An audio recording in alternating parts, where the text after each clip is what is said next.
தமிழகத்தில் அடுத்தடுத்து யானைகள் உயிரிழந்து வருவது வன உயிரின ஆர்வலர்களிடையே கவலையை ஏற்படுத்தியுள்ளது. இதுகுறித்து நம்முடன் தொலைபேசியில் இணைந்துள்ள வழக்கறிஞரும் வனவிலங்கு ஆர்வலருமான கரீம் என்பவருடன் பேசலாம்.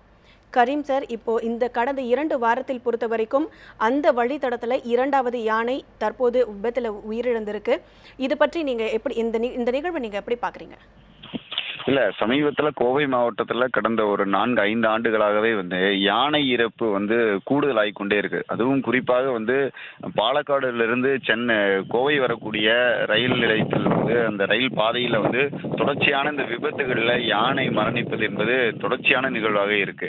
ஏற்கனவே ஒரு கடந்த 3 வருடத்துக்கு முன்பாக ஒரு 4 யானைகள் வயிற்றில் கர்ப்பமாக இருக்கக்கூடிய யானை உட்பட இறந்து ஒரு பெரிய சோகத்தை கோவை மாவட்டம் முழுக்க உருவாக்கி இருக்கு. அப்பொழுதே என்ன வழிகாட்டுதல் பட்டுச்சுன்னா, இந்த வனப்பகுதிக்குள் போகக்கூடிய ரயிலின் வேகம் கிட்டத்தட்ட 40 to 70 கிலோமீட்டர் வேகத்தில் மட்டும்தான் போகணும் அப்படின்னு சொல்லி ஏற்கனவே வழிகாட்டுதல் செய்யப்பட்டது. ஆனா இதுநாள் வரைக்கும் அப்படியான எந்த வழிகாட்டுதலையும் வரக்கூடிய ரயில்வே நிர்வாகம் இதுவரை அமல்படுத்தல.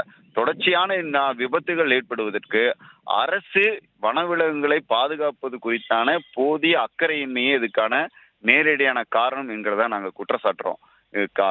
யானைகள், குறிப்பாக யானைகள் காட்டினுடைய பேருயிர். அந்த யானை என்ற ஒற்றை மிருகத்தை மட்டுமே சார்ந்து பல பல்லுயிர்களும் சிறு உயிர்களும் பல விலங்குகளும் வாழ்ந்து கொண்டிருக்கக்கூடிய சூழல்ல யானைகள் அழிப்பதன் மூலமாக அந்த மேற்கு தொடர்ச்சி மலைகள் முழுக்கவே காடுகள் அழிக்கப்படும். காடுகள் அழிஞ்சா இயல்பாகவே மேற்கு தொடர்ச்சி மலையில் பெரிய தண்ணீர் பற்றாக்குறை ஏற்படும் என்று தொடர்ச்சியாக சூழலியல் ஆய்வாளர்கள் எல்லாரும் சொல்லிட்டு வரோம். ஆனா இது குறித்த அக்கறை இல்லாதோட விளைவாக தான் இன்றையும் ஒரு யானை இறந்திருக்கு என்பது நாங்கள் கருதுறோம்.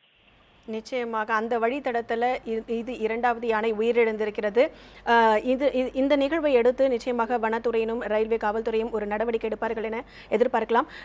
தொடர்பில் உங்களோட கருத்துக்களை எங்களோடு பகிர்ந்து கொண்டதுக்கு மிக்க நன்றி கரீம் சார்.